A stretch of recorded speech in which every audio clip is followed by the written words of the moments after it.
I want to tell you that some of the marchers were of very tender age, children of 8, 9, 10, and 12. Give them a special hand.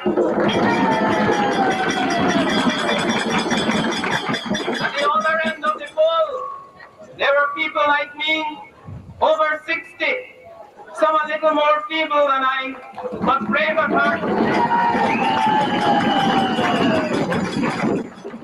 And in the middle are the souls of the earth, those in their prime, who are custodians of all the energy of the revolution, which we have to fight for our freedom and well-being.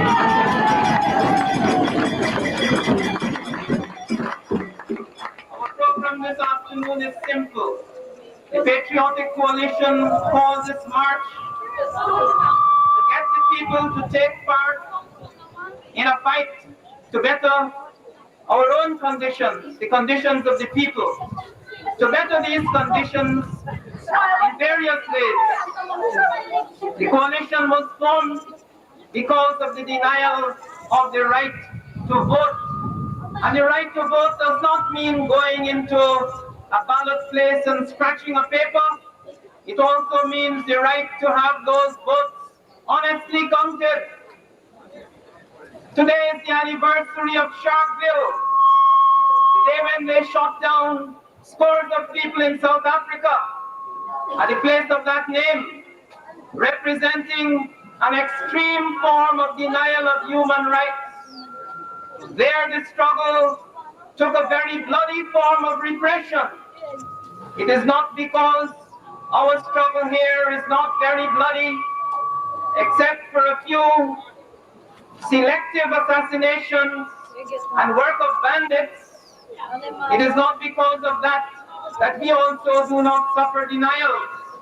And today is a day of denial, not only a day when we look at our denials, but a day when we have taken a long step to turning back these denials. Oh, good evening and welcome to Politics 101.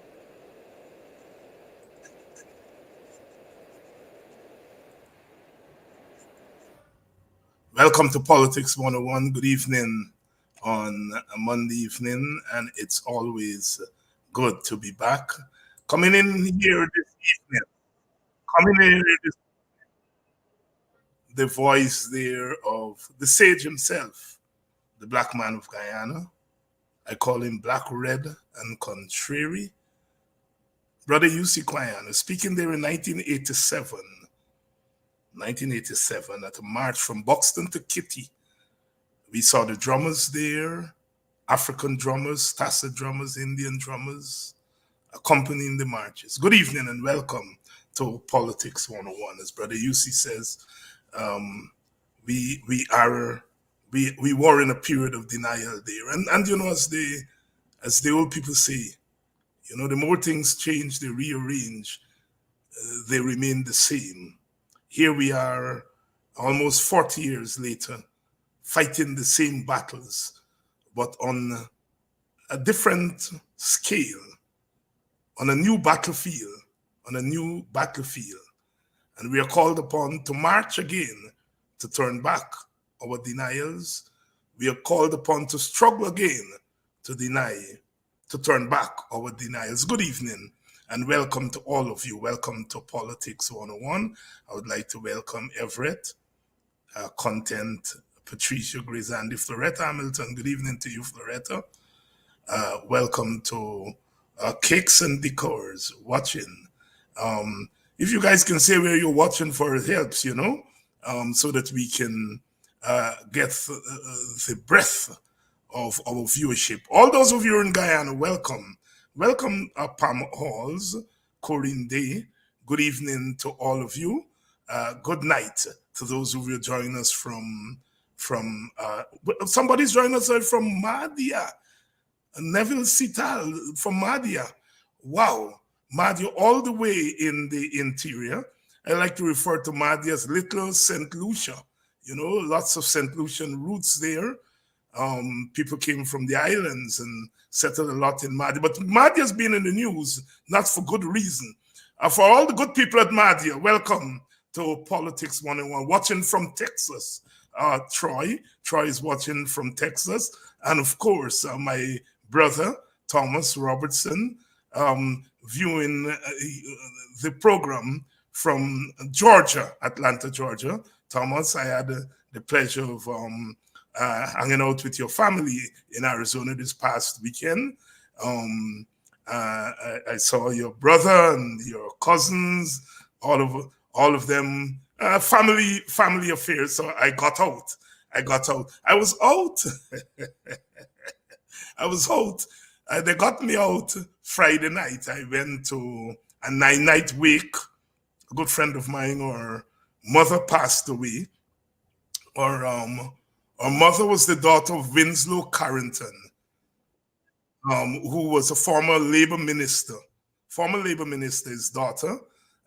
She died, and I got to know her because she lives in Arizona, and I know her daughter quite well. And she died this past week, and they had a 9-night for her on Friday, so they managed to pull me out. They wanted me to say a few words. Winslow Carrington, former labor minister under the PNC government in the 1970s. I think it might have rolled over into the 1980s. Yes, his daughter, Hazel, she passed away, and they had a 9-night, so they got me out on Friday. And then on Saturday night, Thomas Robertson family, they had a birthday party, and they got me out there. And then on Sunday night, they had an after party, and they got me out. 3 times out, Flash Garden, 3 times out for the weekend. They cost me out a lot these days because I used to be what they call a party animal in the days, you know. All of us did it. We party from Thursday right up to Sunday. And if you wanted us to go on during the week, we did. But over the last couple of years, I have slowed down considerably, and my friends, they get in my case. Professor, we got to bring a crane to get you out. They would call me and invite me out, and I would say, I'm coming. And they say, Professor, we know you too well. Once you lock up in there, you ain't coming out. But they managed to get me out this weekend 3 times, Friday night, Saturday night, and Sunday night. It was good to be out and to hang out with friends and so on. And I did have a good time. Welcome to Politics 101. Good evening, Cheryl. Good evening, Vibert White. Vibert, yes. Vibert, of course, is watching from the East Bank of Demerara, from that good city of Grove. Grove is a city now. When you pass in Grove, you can hardly pass there. More car than road. Grove, Vibert White. Flash Gordon is drawing us from the quarantine. And Flash Gordon always has a lot to say. One of my favorite persons.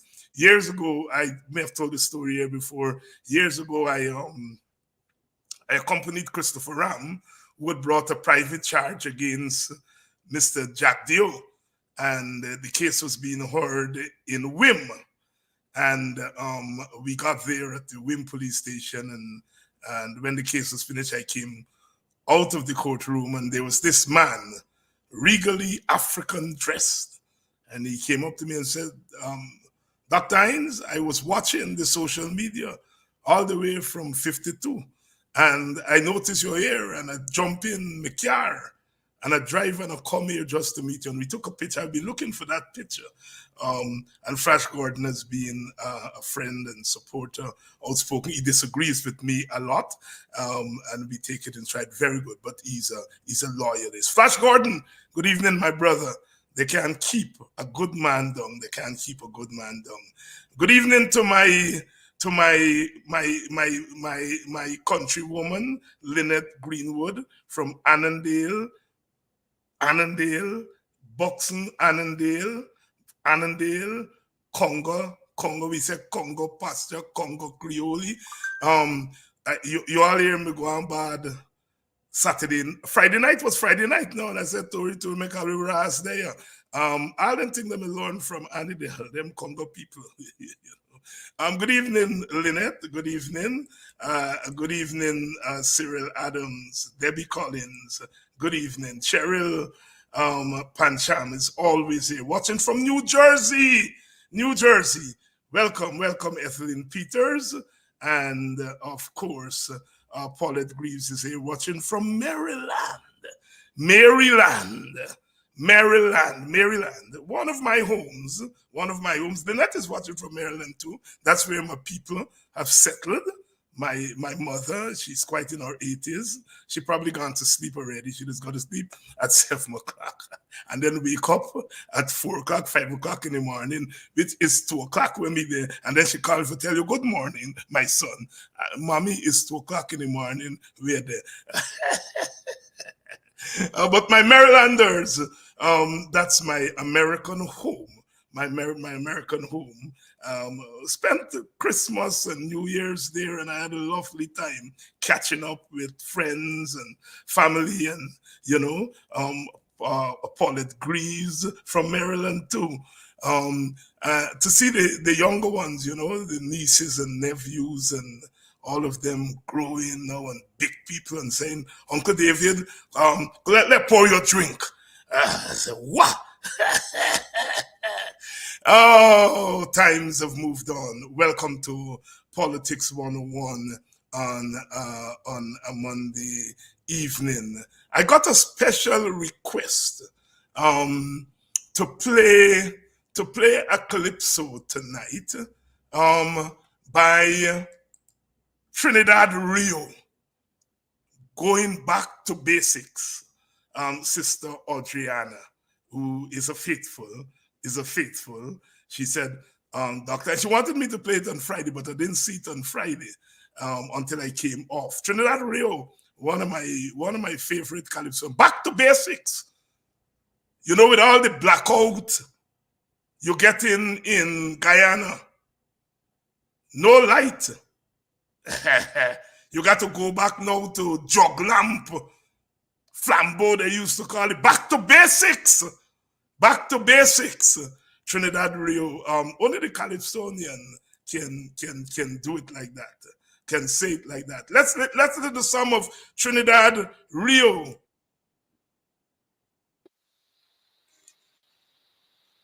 Back to basics. And not all my friends to let them know that if they have a message to send, tell Tempo.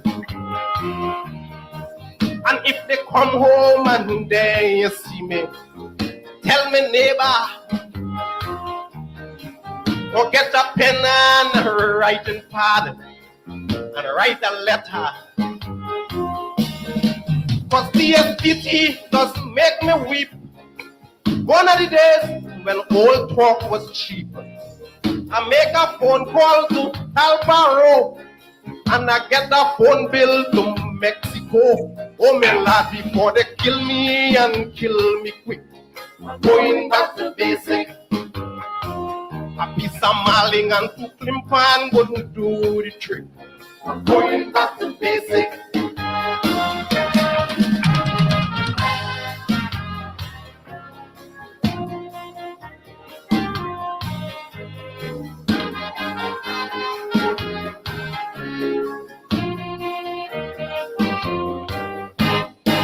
I went and buy me a motor car for my own comfort.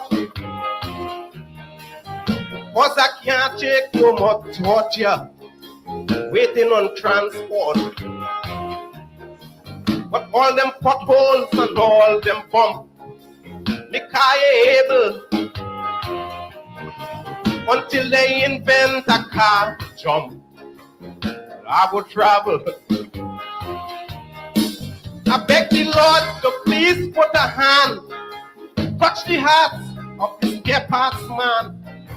I used to have a raise in the bank. Now every cent gone in me gas tank. Now I prefer roller with piece of stickers.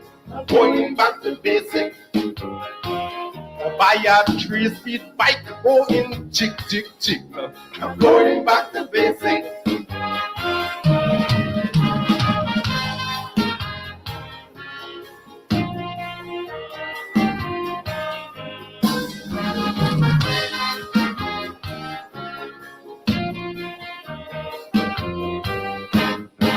Now the only competent source that really working is when you can't pay your bills on time. They come cutting. Incompetence and disregard. Ain't no humor. Cause the situation is sad for the poor consumer. The word water doesn't give me gripe. I ask for water, then give me pipe. I can't even get me clothes to wash. Me toilet full and can't even flush. Now they make me condemn me toilet bowl. Going back to basic. And now I'm digging a latrine hole. Going back to basic.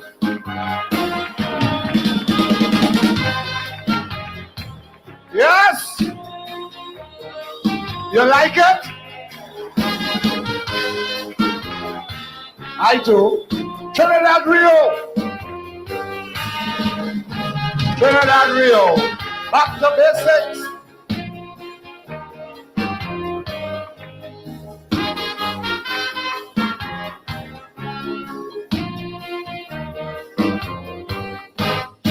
Yesterday, I went to the store to buy a cooler and get me Indian partner next door to make a chula. I buy a donkey cart from Ramdeen to make a stagecoach. Then put some safran in my latrine to kill the cockroach. I buy a posy made in Hong Kong, the only silver posy in town. Well, if you see the latrine I built, here is the cleanest one on the hill. All down inside the hole and around the walls. I always splitting. You know why? To make sure cockroach ain't bite me.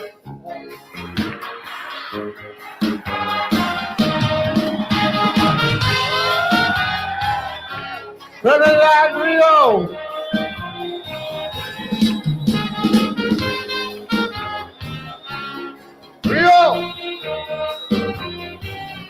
to basics.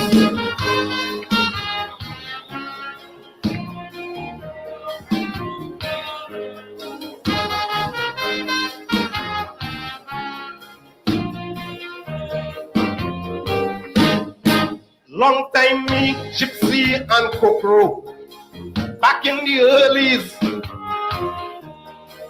we used to go downtown after show, pick up the ladies, window shop, take them along, buy them a roti, then find the cheapest hotel in town and make a pakoti. But time changes and so do we. So put that down in Kaiso history. But if you should do the same today, it's like a game, a Russian roulette. So now before one of them get me sick, going back to basic, I prefer sit down in a corner and going back to basic.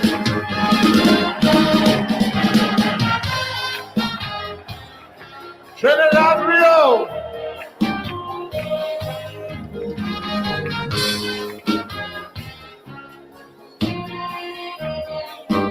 Back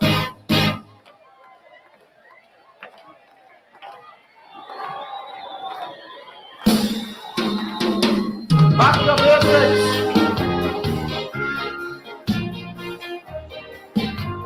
You know from the time I take off the tie, right? Is it?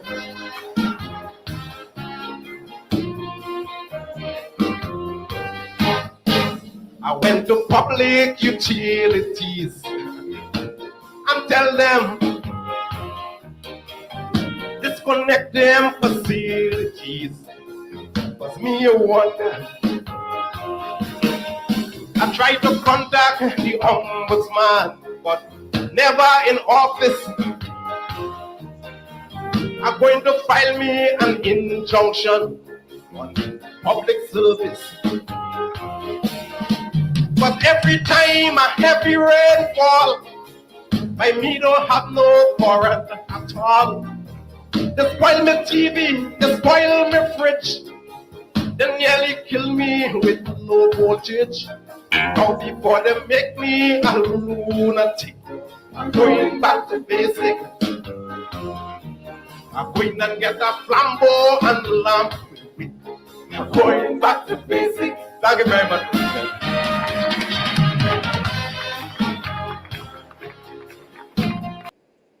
Oh Lord, Trinidad Rio.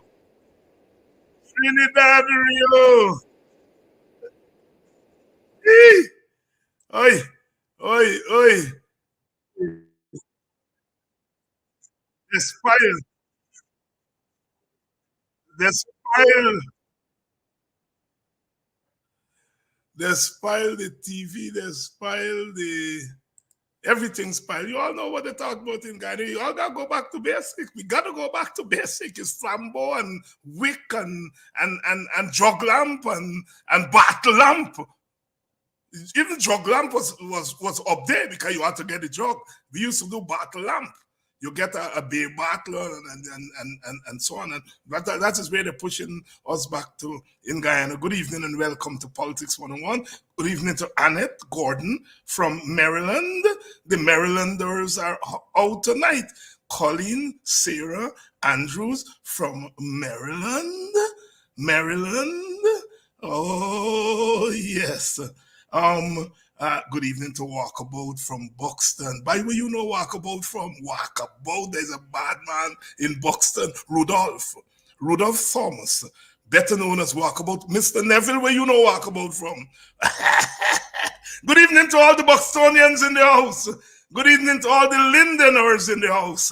All the people from Arizona, my friend Nigel Noreen, and all of them. Is them get me out this weekend, and Nigel and Alston Williams and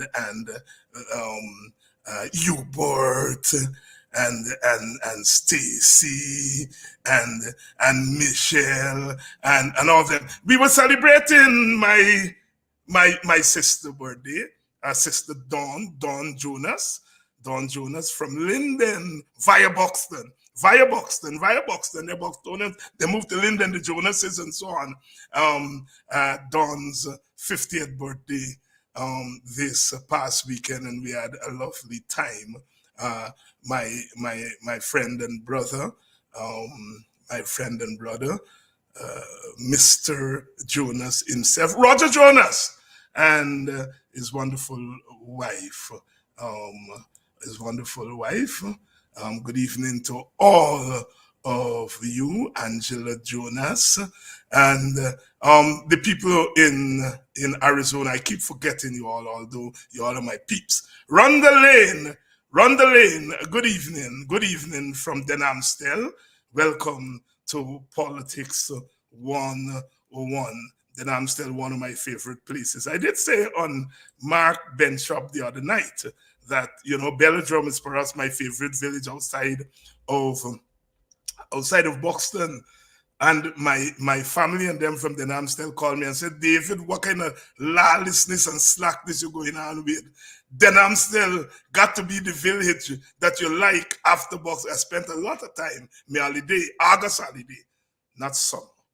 August holidays I used to spend in Denhamstel at my family, them, the Griffiths. And they called me and said, David, put your mouth right. It can't be Belladrum. It got to be Denhamstel. Well, all right, there's a tie between Belladrum and Denhamstel. Good evening to all the people at West Bobis. Would you all believe it? I already get booked up. I already get booked. They call it this book, the one-man band and so on. I already get booked for speaking on emancipation, and quite a few villages have requested my presence, and I will have to do some juggling. But I am making one village, making that a priority, not because they were the first people to contact me, but because it's a place I have special memories of also. Well done, West Bobis.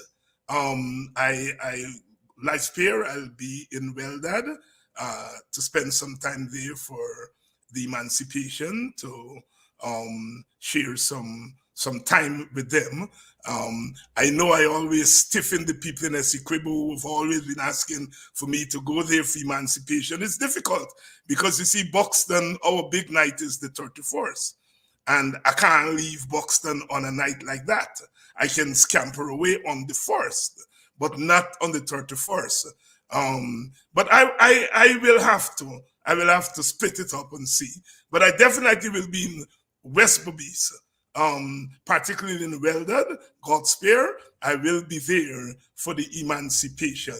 I don't know what I will do about Essequibo. I keep disappointing Essequibo every year because you can't, unless I get a private jet. I can't get to Essequibo and meet back to Buxton and so on. But we'll see. But a special good evening to the people there in Weldad. Good evening and welcome to Politics 101. People were saying that the Friday night show was the bomb. Yes. Good evening to Audrey Garrow. Yes, Audrey, Essequibo out there. I'm so sorry I can't ever make it there in emancipation. Yes, Audrey, Trinidad Rio is one of the best calypsonians of all time. He doesn't get the accolade because he never win any big title and so on. They just call him the free show calypsonian. The free show calypsonian. Because he performs in so many free shows. But a wonderful calypsonian coming out of our sister isle, Trinidad and Tobago. Danette Booker, good evening from PA. Danette get big shot now, Danette don't say from Pennsylvania. Good evening, Dr. Hines and viewers. I am watching from PA. Pennsylvania. She got very big shotties. Danette, I hope I'm going to see you home for emancipation.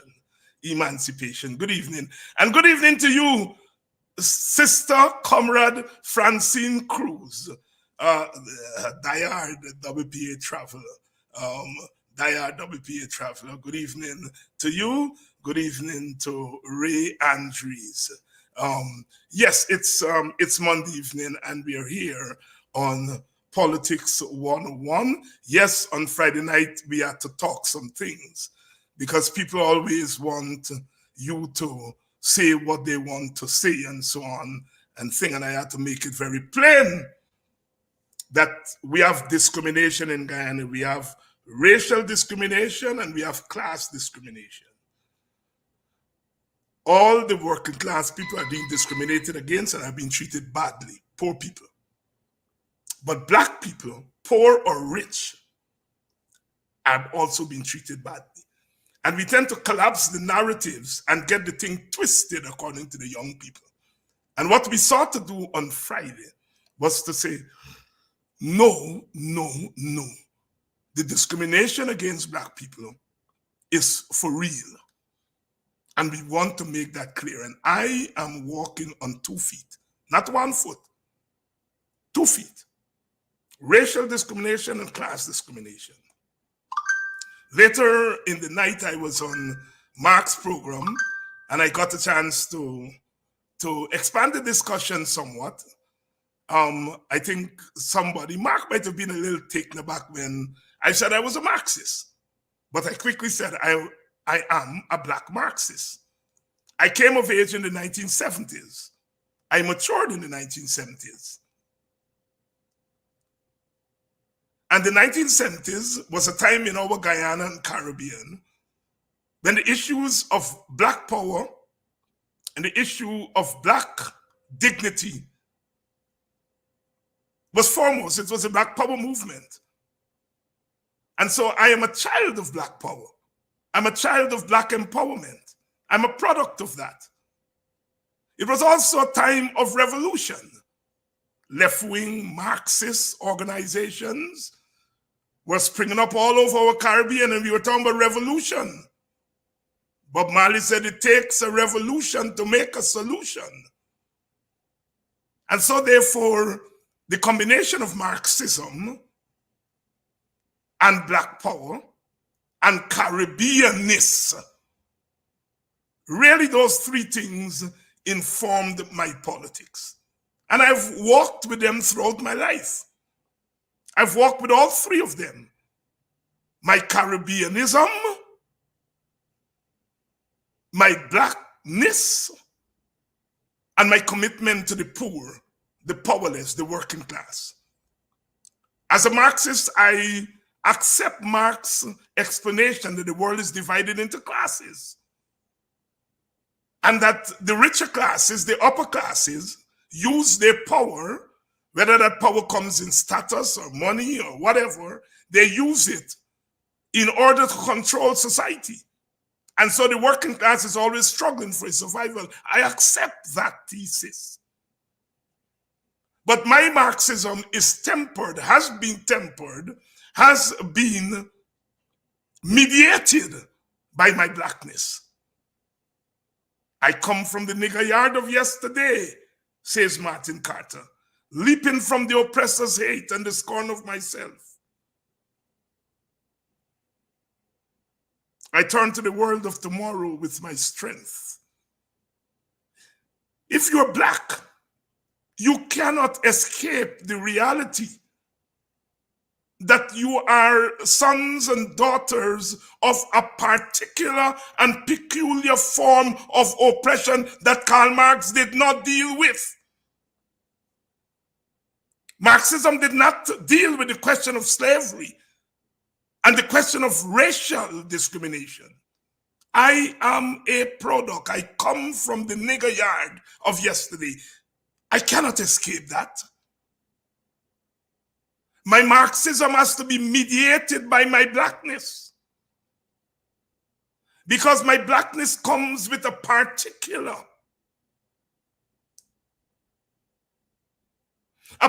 stain and a particular streak and a particular response and a particular lens to the world. No other race in the world has had to endure the misery of chattel slavery.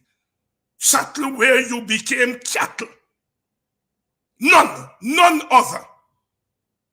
And so therefore the phenomenon of race can be ignored by white Marxists and brown Marxists and red Marxists, but black Marxists cannot avoid it.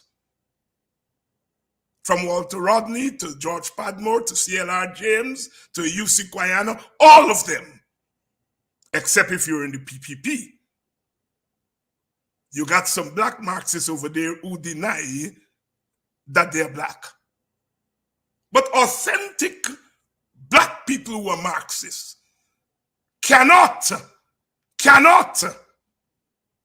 escape that blackness.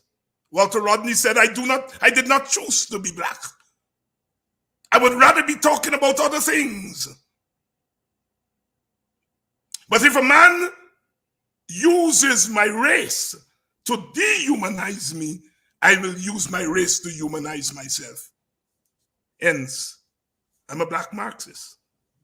I'm a black Marxist. And that is a difference between other Marxists. Other Marxists have the luxury of ignoring race and calling it false consciousness. The consciousness that comes from being black is not false. And you all are black and you all know that consciousness. Fortunately or unfortunately, in our Guyana today, the question of black consciousness has come to the fore again. Black consciousness comes to the fore whenever black people are pushed against the wall. And they're constantly being pushed against the wall. In our Guyana today, they're being pushed against the wall, not by individuals. If an individual person don't like me because I'm black, that's their business.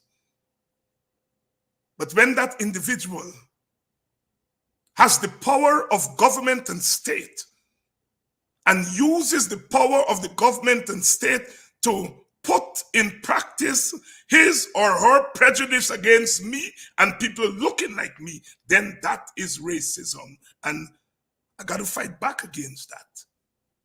I got to fight back against that. Black people have been pushed against the wall in Guyana today, have been for a long time, but more pronounced since 2020. Because since 2020, the power of the government and the state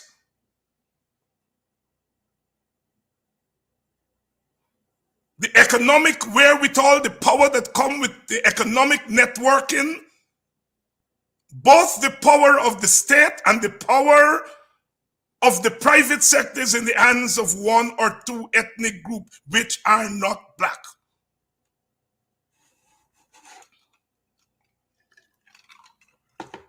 People don't get power to play with it. And that power is being used to push black people against the wall. And the question of black consciousness has to come.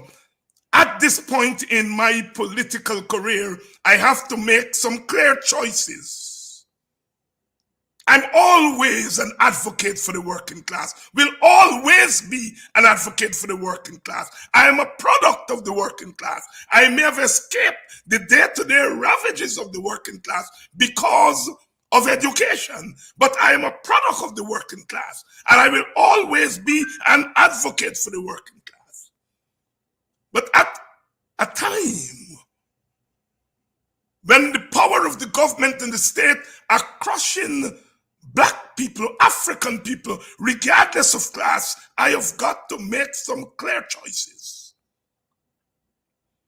And the choice I have to make is not one or the other, but which one I emphasize.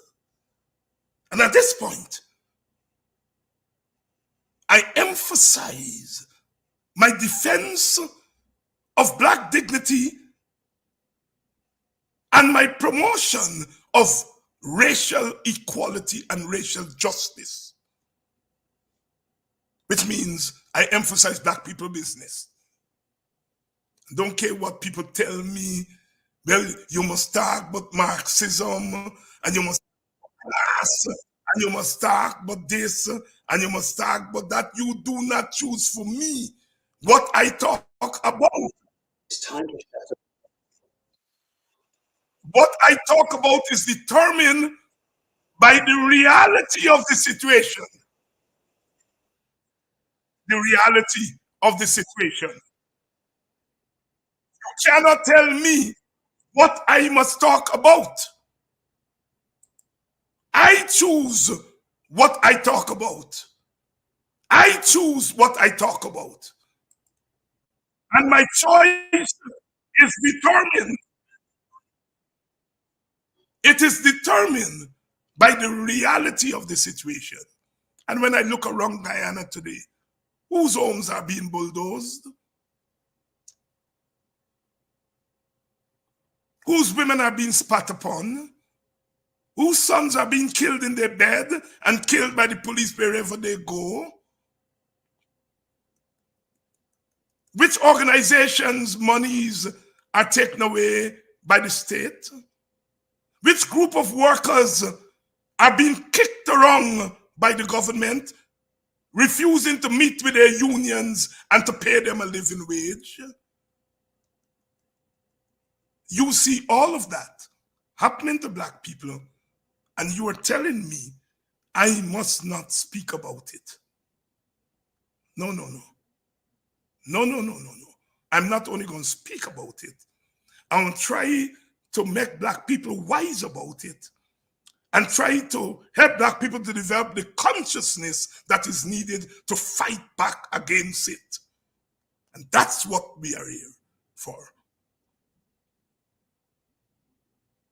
You tell me that I must talk about class and I must talk about this and that. I always talk about class.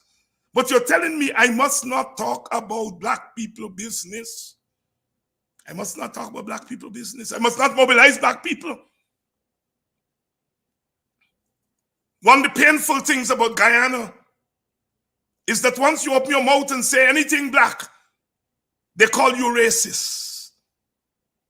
The only people in the world, when their sons and daughters defend them, they're being called racist.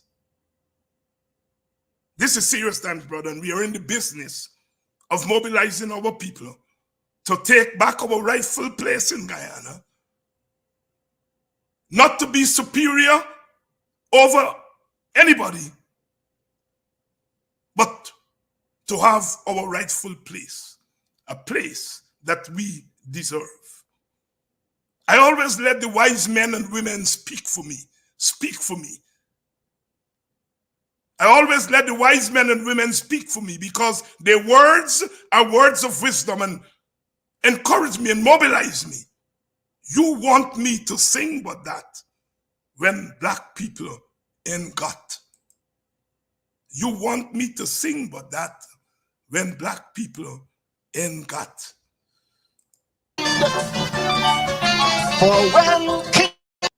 And one more time. A lot of people tell us, you finally explained trading to me in a way I could understand. Then they start seeing profits. Dr. Hollis Liverpool, the mighty Chogas.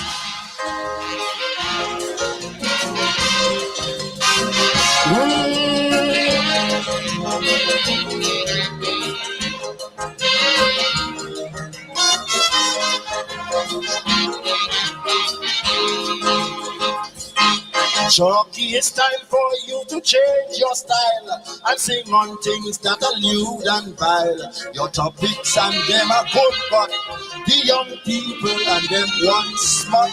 People telling me, Chalky, like you're blind. Today is sex selling down the line.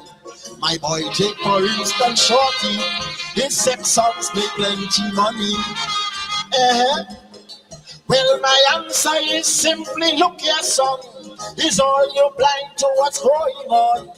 Man can't get paid, no onion. Famine in India killing millions. The world is suffering from inflation. Banks in New York bankrupt, no more funds. Refugees running from bombs and guns. Over 1 million just leave Saigon. So understand, in every land, war is on top. The world's corrupt. That's what we have got. And you want me to sing out smart? I rather not. Black people ain't got. And you want me to sing out smart?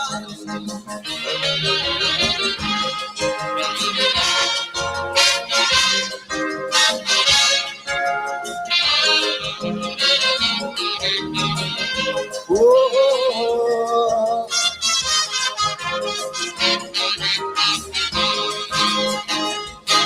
Shocky when people come inside your tent, they want to get good entertainment.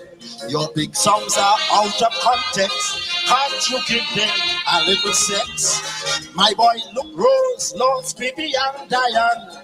You don't see how they just move and whine and getting engagements for so in St. Thomas and Toronto. Oh, so then I tell them it's time black people think. Must our culture deal with what stinks? Obscenities, whining and sex play can't help black people in any way. Today look at our Caribbean. Black suffering from poor legislation. Jail for life for guns in Jamaica. You can't plait your hair in Dominica. And be aware in Grenada. The mongoose plot and kill Bishop. People, that's what we have got. And you want me to sing about smart? I rather not. Boss Smiley ain't got. And you want me to sing about smart?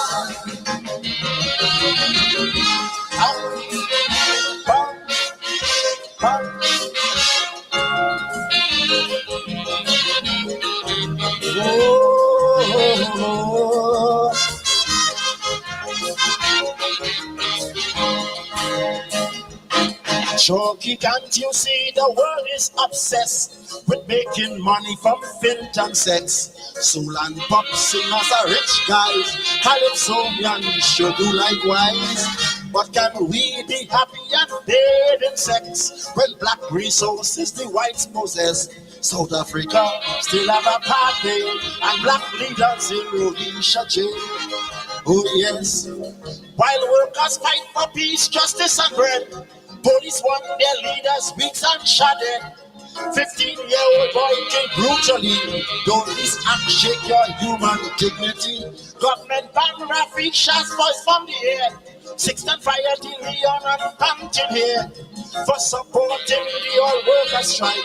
Buckling by 2 Rolls Royce, man can't buy bike. The rich laughing, the poor starving, prices soaring, there's real famine. People, that's what we have got. And you want me to sing about smart? I rather not.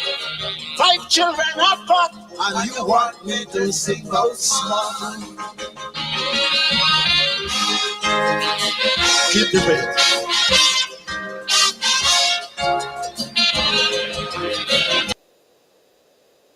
Hey, hey, hey, hey. You all hear it there. You all hear it there for yourself. That's what we do. We mix the race and class. We talk about the high prices and we talk about the inflation. But we always talk about black. You all listen, Chalky, they're good. He talk, he weave the blackness, the race and class. He didn't say, well, you know, black people suffering, but Indian people suffering too. No, that's slack talk. That's slack talk.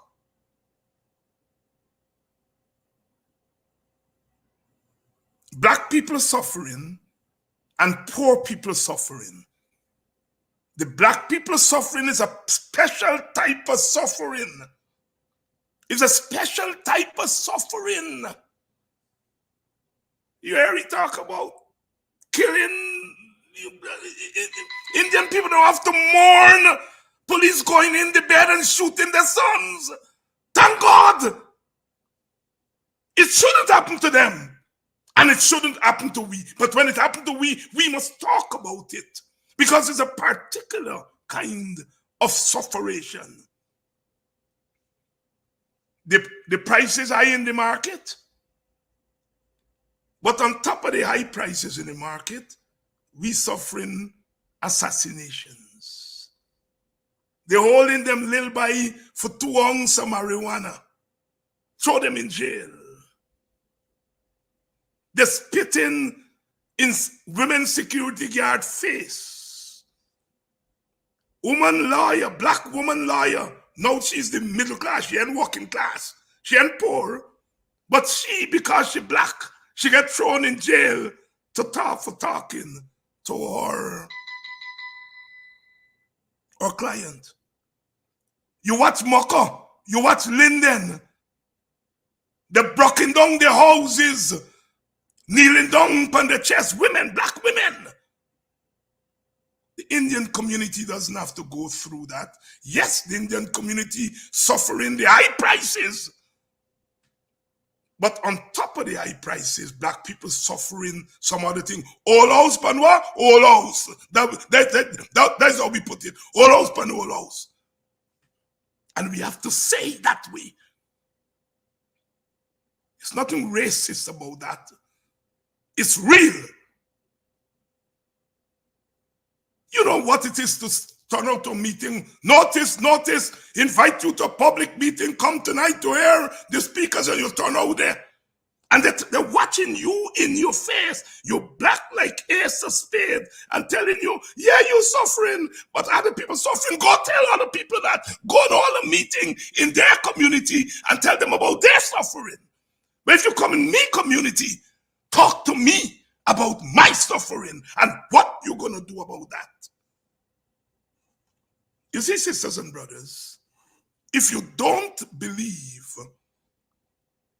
that black people's suffering is unique to that community, when you get power in your hand, you're not going to pass unique legislation and put in place unique policies to deal with that unique problem. That is why black people in this situation we are today. Except for the early years of the Burnham regime, when despite all Burnham badness, he implemented programs and policies that dealt with the issues of the poor of all races. But he also put in place policies that spoke directly to some of the problems that black people faced.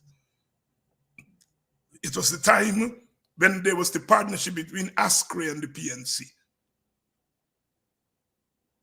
And that is why today they fear a certain partnership. They talk about what? The WPA tail wagging the dog, the PNC dog.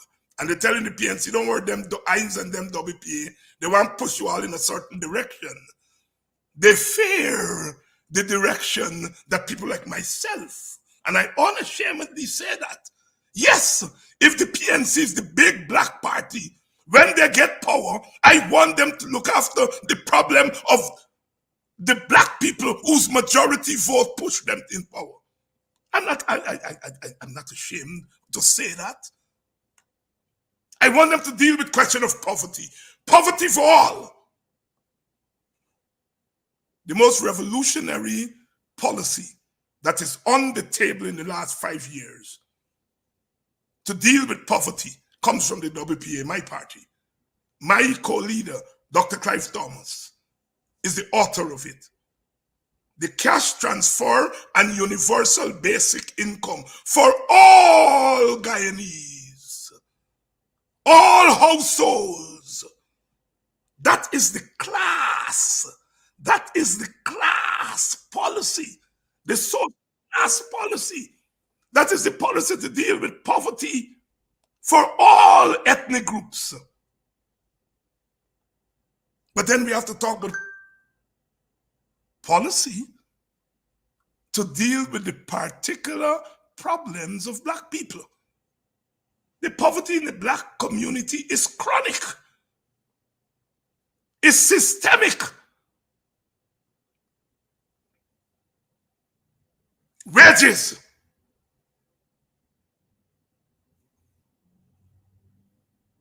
If you negotiate with GAWU and you give the sugar workers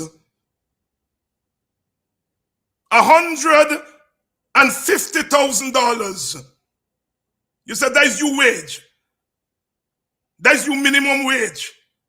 You don't negotiate with teachers union. You don't negotiate with the public service union. You don't negotiate it with the nurses union. You give them $80,000 as their minimum wage.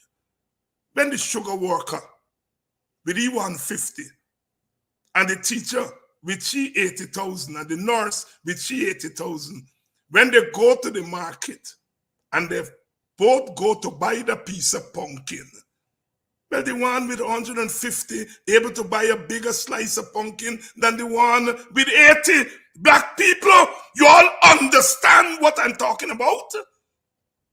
I don't want you all to repeat that nonsense. Black people suffering, but other people suffering. You see that example I give you there? 6.5% you give to teachers.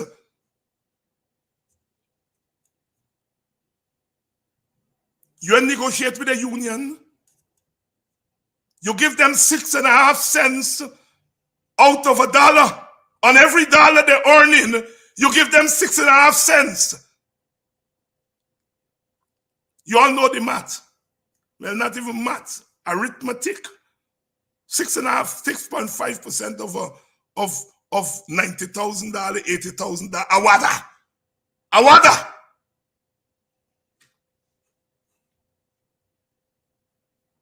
You give sugar workers a top up of $250,000, a top up.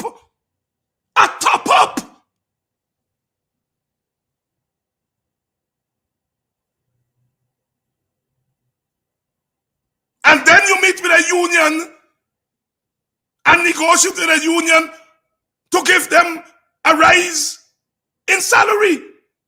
You're damn well right. You are right. You have to do that. The sugar workers deserve it. But where is the 250,000 top up for teachers and nurses and police and soldier?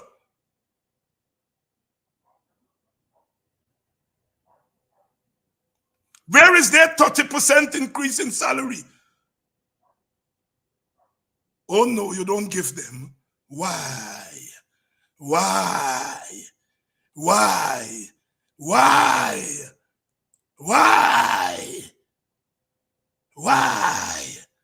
you don't? Mr. Jack Joe trying to play, he's a big economist. Well, teachers don't produce anything. They don't produce anything. They're far from coconut tree.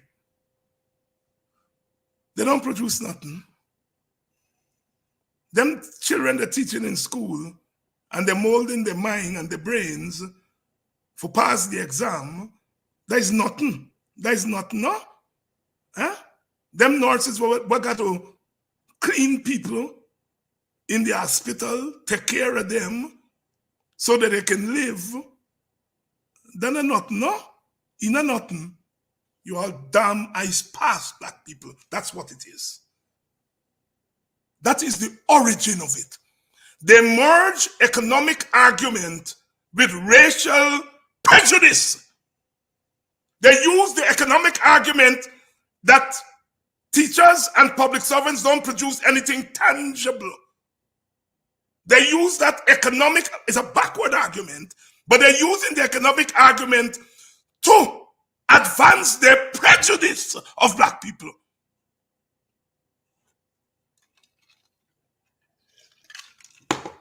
Well, if teachers don't produce anything, close down the schools. Close down the schools and let us give teachers, those people who are teachers, tell them go into business, give them money that they go into business. Close down the schools. If teachers are producing nothing, nurses are producing nothing, shut down the hospitals. Soldiers and police producing nothing. Shut down the army. You're a damn fool, because that's what you all think we are fools. Every category of worker is important and indispensable to the workings of any society.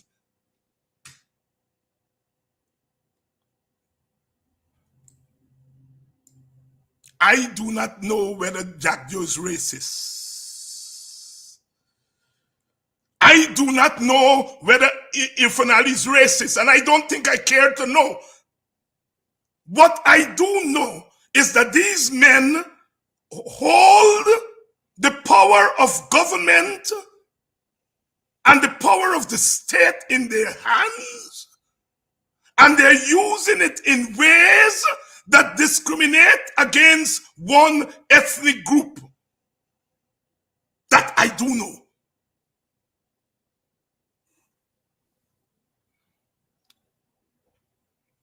That I do know. And I'm saying it here tonight, and I'm going to continue to say it, that black people, you all have to wise up to your all condition. You all are suffering as workers, as working class people, as poor people, but you all are also suffering as black people. Because there is a way in which that suffering has a brown face and a black face.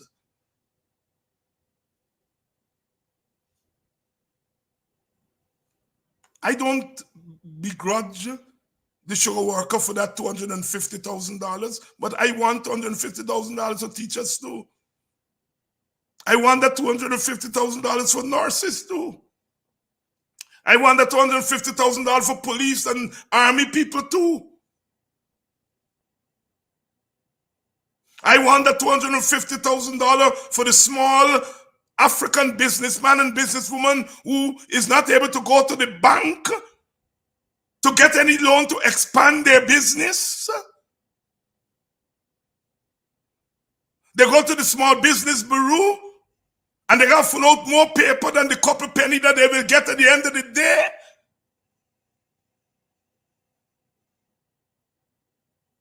Business is about networking. The business network. Indians have been able to grow their business because they have an Indian business network.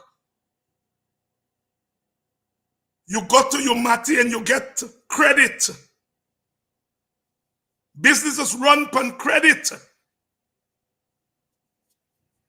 I take from you on credit. I sell. I pay you back. You give me credit for next week. I think that's how business work.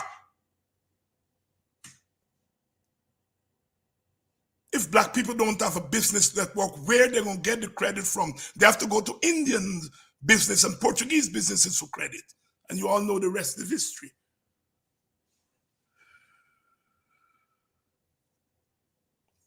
Let me say this. I hear a lot of my brothers and sisters. Meanwhile, I hear my brother Betaram Ramarak, who's done a wonderful study of the gentleman, the brother, who created Prashad Nagar. And I hear Betaram say, he didn't get a handout. He borrowed money from people, but he paid back. But he didn't get a handout. Betaram know better. He's insinuating that other people saying that in order to get into business, you got to get a handout. Betaram, you know better. You know that no business class, no ethnic group that is doing well in business got there without the help of the state and the government. No, none group. The great United States of America. In order to vote, in order to run for office, you had to own property. At the birth of the United States, only white men who owned property could vote and run for office. By the 1830s, the American government passed legislation, the Indian Removal Act, to remove native Indians from their lands down there in the south where Georgia and the Carolinas are, to remove them forcibly from that land and to give that land to poor white men. By giving them land, the state give them land. Collateral. Take it away from the native Indians, the Indian Removal Act by law. And then, of course, there was slavery, in which they got land and they now got some slaves. And through turnover of cotton, you become a millionaire. You move from a poor white man without any power to now a white man with power by the act of the state. The state take lands from others and give it to you, and the state take black labor forcibly, and give it to you for nothing. That's how poor white men become rich white men in America.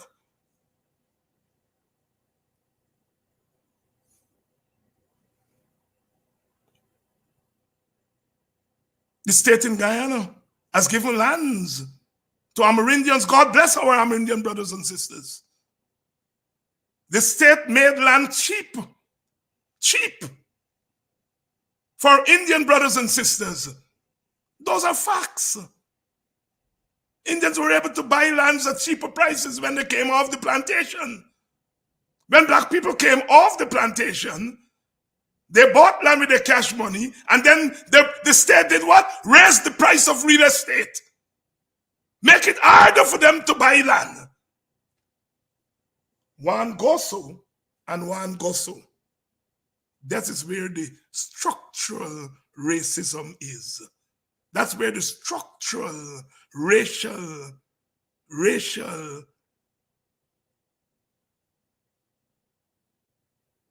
inequity is. Portuguese people and Indian people didn't say, oh, you know, we come and we get better brains. The state helped them. The government helped them. The colonial government helped them. The colonial government didn't help black people. They used the state to crush black people economically. That is our history. And any government looking at that history that is talking about equality and justice has to correct that historical inequality. That is what David Hines means when he talks about reparations from this present government. I don't want this government to give black people nothing, handout. I'm against handouts.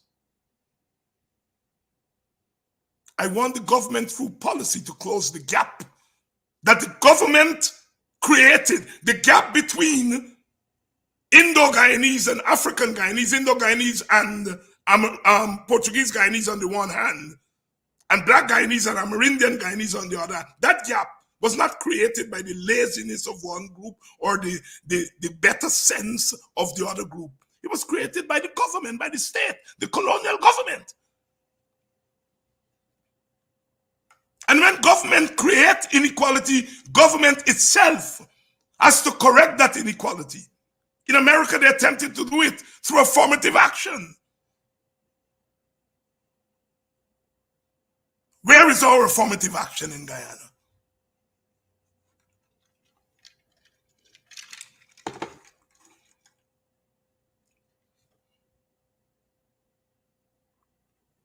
If black people don't speak up, they will crush us. And some of us black people feel that we ought not to speak up. We take the route that, look, we're going to look after ourselves individually. A lot of black people, well, not a lot, some black people are being lured into that. I looking after myself. And you go to the table and they give you 2 million. And while you dead on your eye, dead on your hand, smiling at your 2 million, They're giving you Indo-Guyanese brother 200 million. You that smell you with your 2 million. Oh God, 2 million. And where you shut your eye, they're giving you Indo-Guyanese brother 200 million. He then is in a better position to negotiate his poverty. WPA is saying no, give everybody the same. If you take 10% of the oil money, 220 households, you divide it, everybody get the same. If the Indian is here, the Indian family is here, and the black family is here, and all of them get the same thing, they're going to move up. But the gap is still there. We now have to go back to the table and say, what about this gap? We got to do something about this gap. And that calls for another kind of policy. That calls for a direct policy to deal with African poverty. I've said some things about the David Granger government. I said, David Granger government, it is not true when I hear black people say David Granger government and the coalition didn't do nothing for them. The government did a lot for poor people of all races. Did a lot. We talk about blackout now. The government is blackout under Granger. And all people of all races, poor people of all races benefited from it. What the David Granger government didn't do was to implement policies for black people as black people dealing with black problems.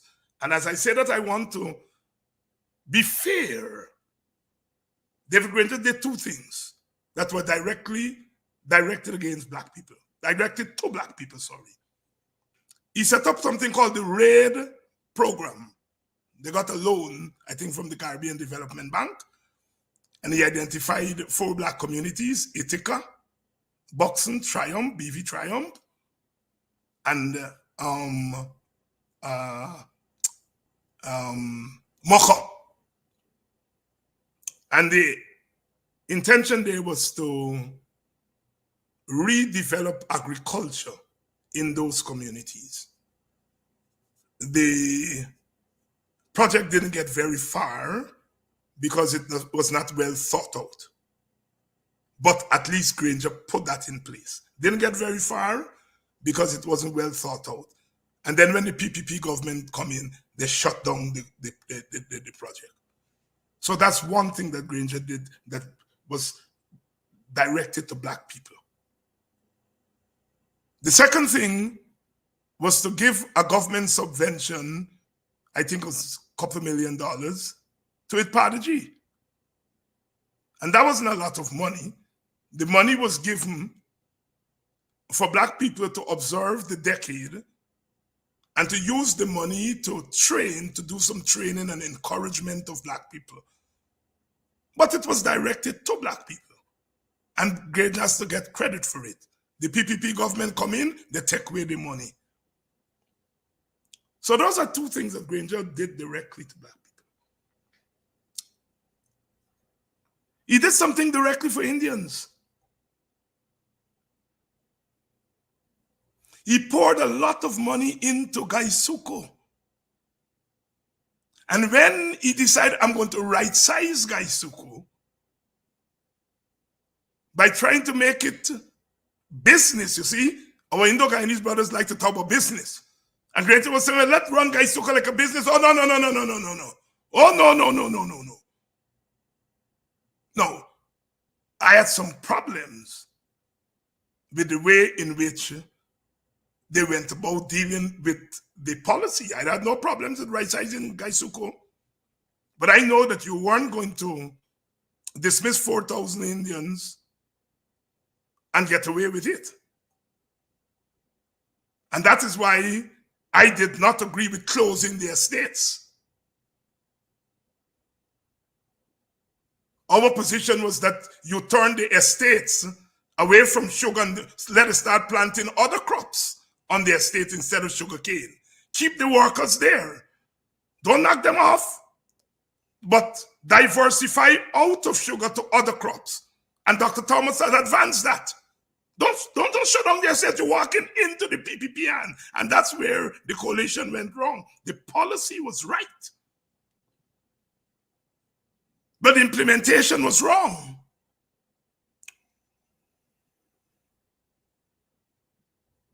Because of the ethnic thing.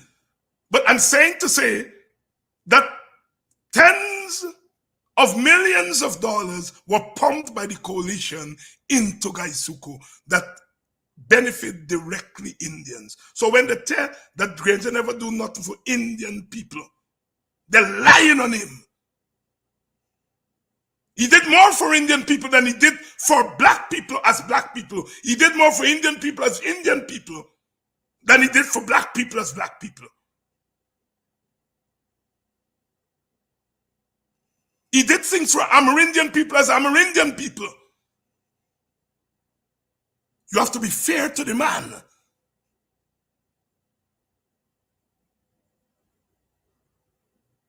He could have done more for black people as black people. But I think the government was timid.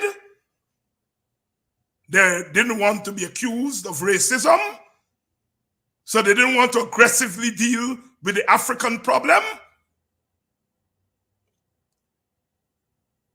And at the end of the day, we are where we are. The government could also, the coalition government could also say it did not have a lot of money to play around with. And so it had to be careful. This government got a lot of money to play around with. And we see how the PPP is doing policies that appear to be benefiting everybody. So you make a highway. You're building a highway on the East Coast. It's not a highway for Indian or black people, or it's a highway for everybody because the highway passing through all the communities. But who are the contractors? The money that's going to build the highway. Who are the contractors? They're sure and black like me and black like you. That's where the racism in the policy comes in. It's not infrastructure, is race neutral. But the contract is not race neutral, brothers and sisters. David Hinds talking to you all here tonight.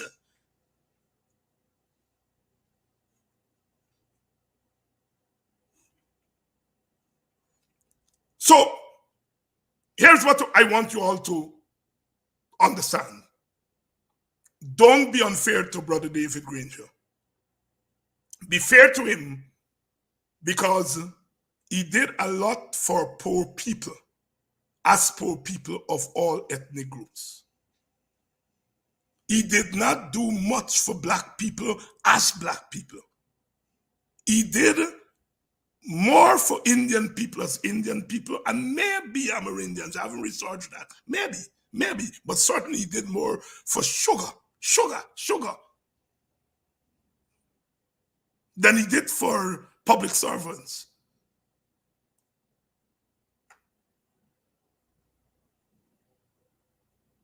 So be fair to Brother David.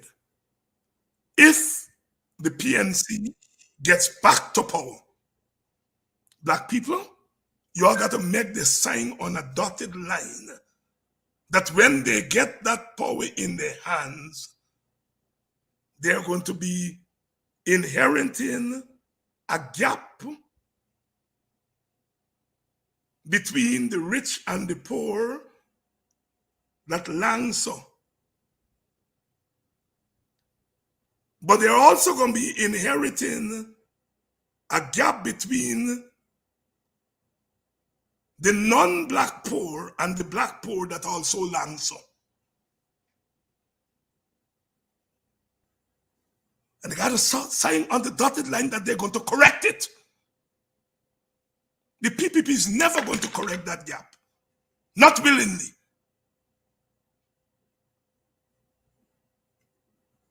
It takes a government that includes the African representatives to close that gap. And it's the right thing to do, the just thing to do. Do not allow the PNC, the WPA, and the AFC to get away with it. Do not. I am telling you all, no. I belong to the WPA, and I ain't allowing the WPA to get away with it. What I'm saying here, I'm saying in the council of the WPA.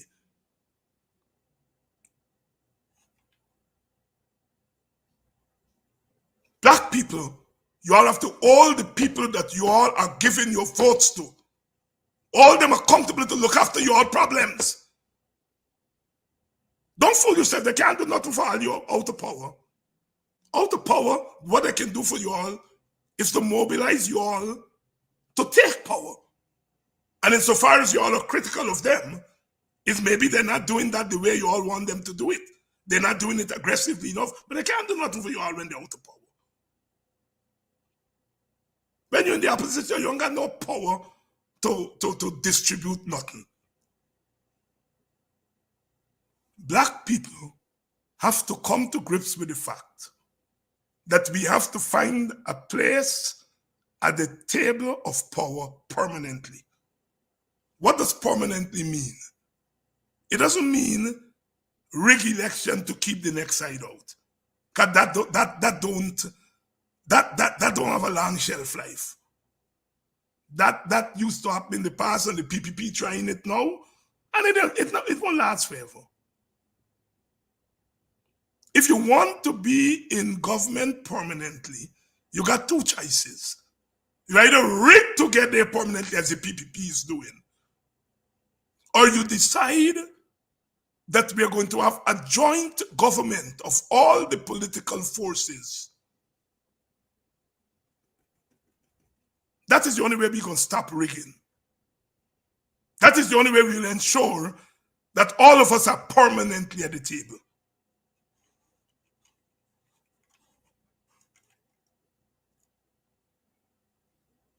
You're married, you get your husband and wife, and the husband alone making the decision. The wife said, no, that's not fair.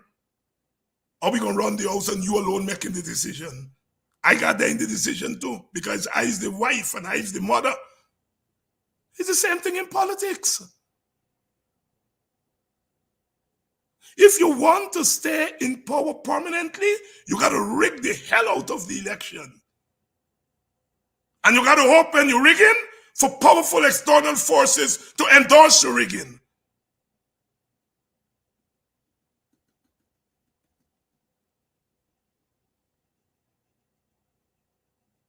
And that's what the PPP has done. And that is what they are doing. Black people,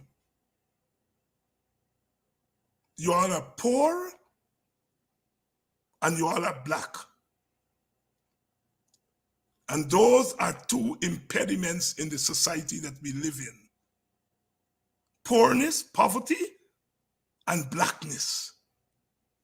Double jeopardy, you call it.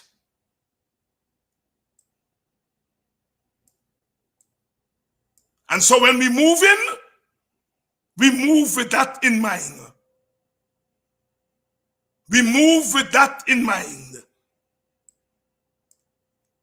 We are black and we are poor. Double jeopardy.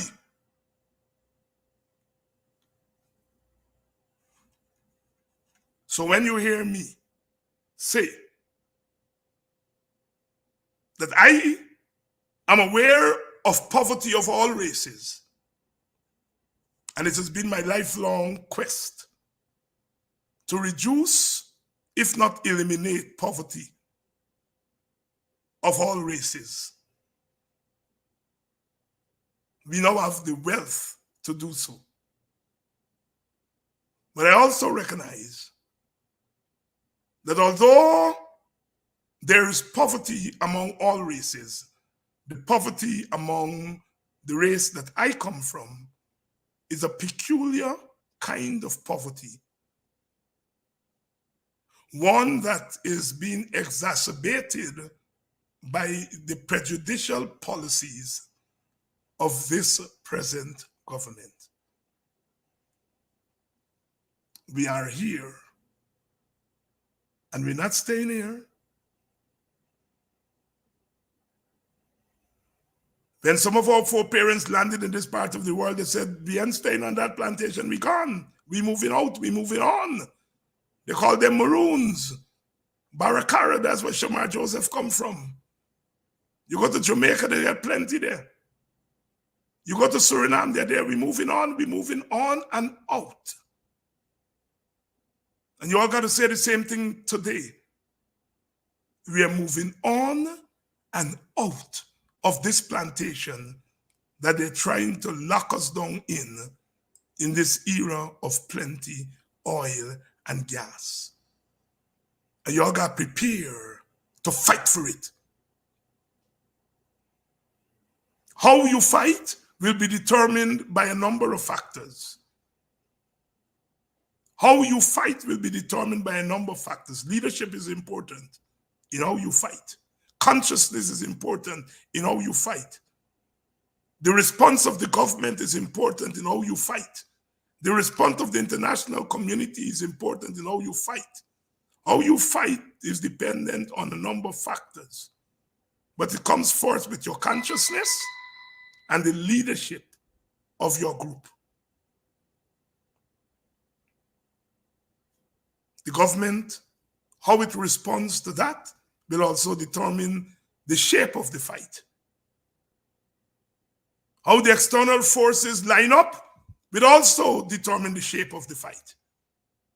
But you're not going to get nothing if you all don't fight. And you all have to make sure that your leadership is in fighting mood. If I listen to most of you, you all do not believe that we are in fighting mood.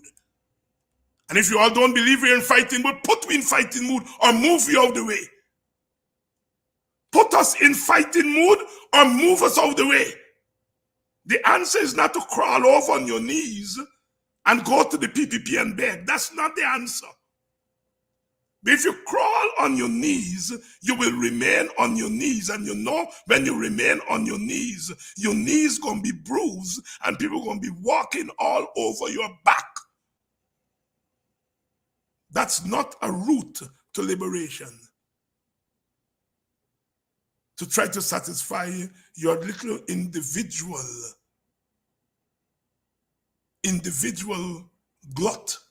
gluttonous, licorishness. We got to fight. And how we fight is determined our own self-organization, our own fighting leadership, our own consciousness as a people, and how the government responds in the international community will determine the final outcome. I'll see you all tomorrow night when we come back and continue to shape this fight. Because fight we must. Fight we must. The hour is nigh. We ain't got much longer. We ain't got much longer. The PPP galloping. And there's a reason they're galloping. Because they know that we are not going to stay easy forever. And by the time we are ready, we hope the pantry is not empty. Time is not on our side.